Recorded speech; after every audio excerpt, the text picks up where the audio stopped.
back home to Michigan after a successful 7 days, 6 clients in Wisconsin.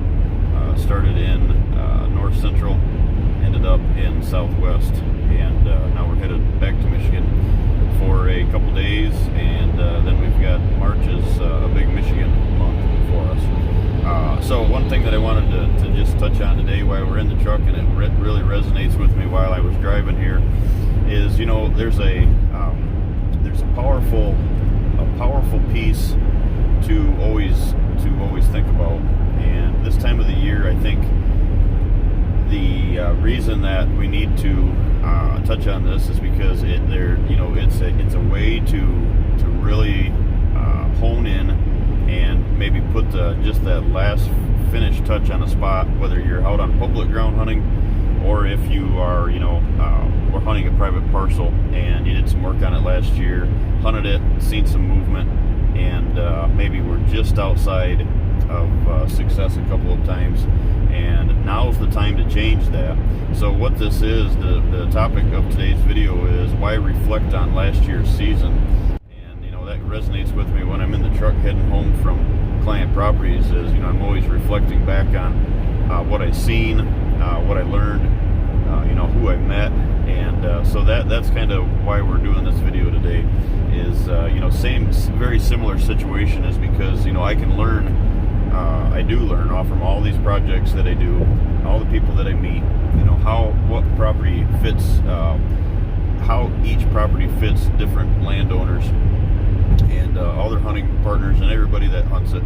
Same theory is looking back on your hunting season and really reflecting on, what can we change? What can we do to better it? What did we do? Maybe a habitat improvement that we were hoping that would work last year, and something just wasn't right. Was that a step that you put in a transition area, and maybe the trees weren't exactly in the right spot, and some debris held you up, or you need to get some of those trees cut down in front of those tree stands. Maybe you put some hinge cutting too close to those stands, or whatever the case is. So this time of the year, I find it's kind of like maybe the best way to explain it. It's like hunting mature bucks in the during the hunting season. What we don't sometimes reflect on is we don't reflect on or we don't think about the doe movement, and we're all just in that buck mentality. And so I really encourage you to kind of step back here and look at your projects that you have coming up, how that reflects with last year's success, and how to really change that. So here are a couple things that I see. One, as we just touched on, one is a lot of the struggles that I see from this client property here.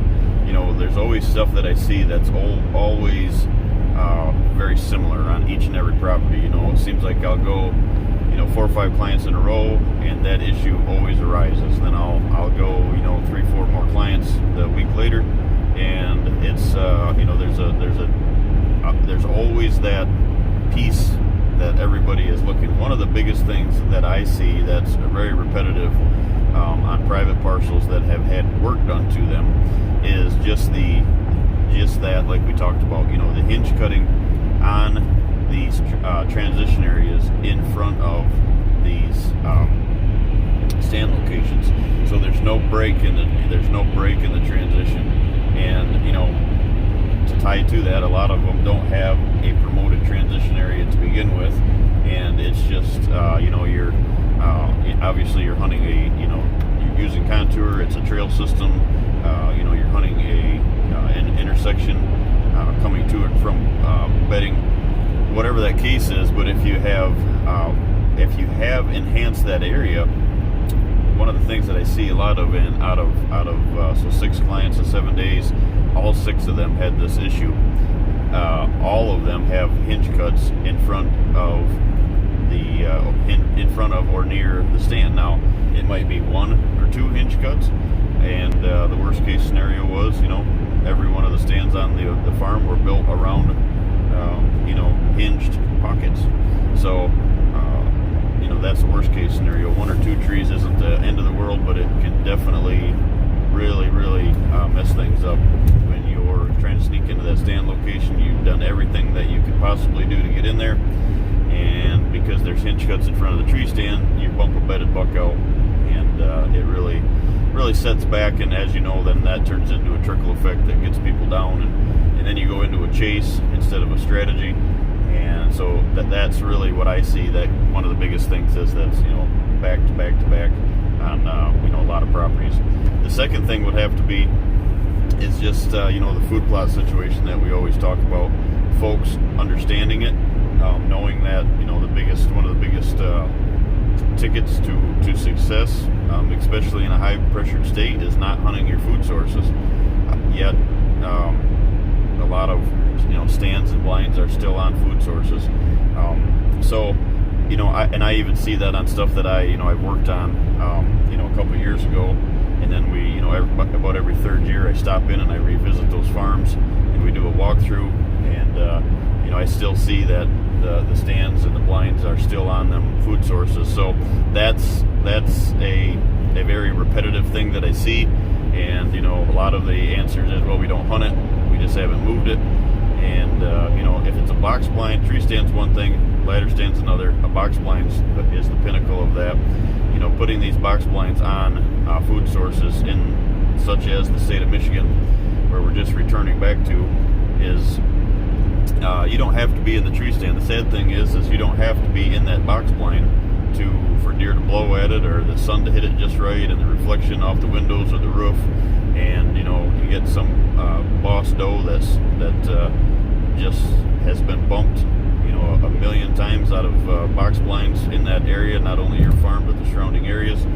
And she stands in the food plot and blows and blows and blows, and what that does is, it's just not, you always got to keep in mind, guys, that it's just not the deer that ran off the food plot at that time. It creates such a drama and anxiety, puts the anxiety of the deer anxiety through the roof, that you really need to focus on that. Is that how much of an influence is that structure? We'll just say a structure, whether that's tree stand, ladder stand, and or worst case scenario, a box blind.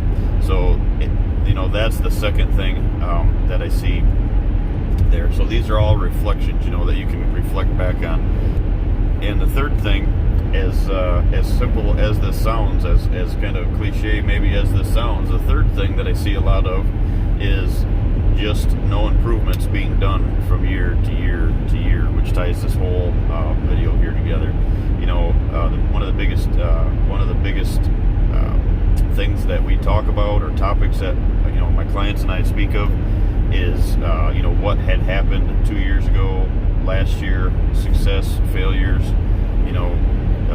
getting bumped in and out of the tree, going in to and from your tree stand locations, and so this is 1 or 2 years later that I'm meeting with you now, and nothing has changed. Nothing has been changed to try to defeat that.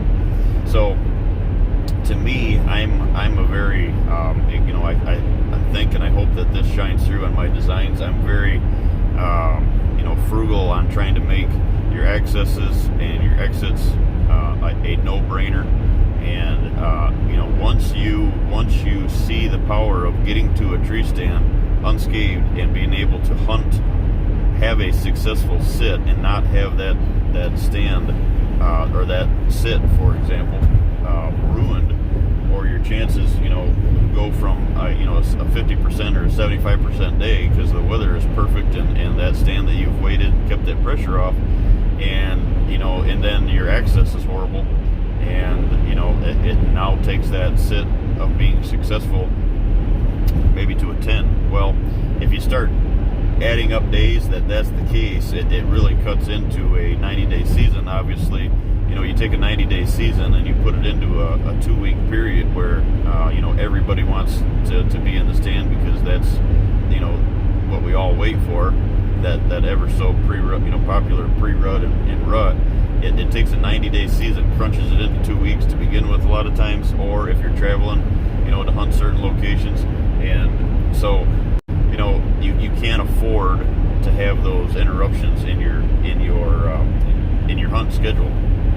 So one of the that last thing there, the third thing, is probably one of the most powerful things is to really reflect as we're talking, but don't only reflect, but reflect and make a plan to change it, make a plan to really hone in on why those things happen, what you can do to benefit it.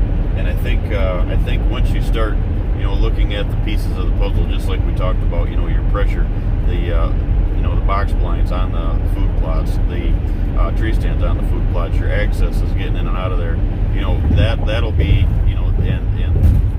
the hinge cuts in front of the tree stand, getting rid of that stuff and making it make sense, and not making it look like a man-made creation, but making it look natural and keeping it unpressured, having that core for those deer to go to, hunting from the outside in. And I think once you see the power of putting all that together, that makes that power of reflecting on your trip that you went on, like I'm on now, reflecting back, and designs that I put together, and so it's a very similar situation when we're talking about hunting season. We have the opportunity to change those things now, but like I said in number 3 there, it just sometimes we go into we all get busy, we all have family, and we have other work, and it just doesn't get done.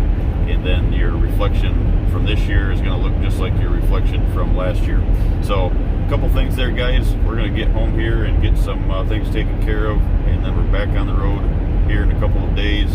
And March is a big Michigan month, and then April is we're pretty much in and out of state, but pretty much out of state the whole month of April. Good weather ahead, great habitat work to be done, and just you kind of take this one to the bank. Sit back one night when you're on a Sunday night after the football game or before the game, during halftime, whatever that case is, start writing stuff down, looking back at what you can change, and I think that'll really help the outcome of your 2021 season. Thanks, guys.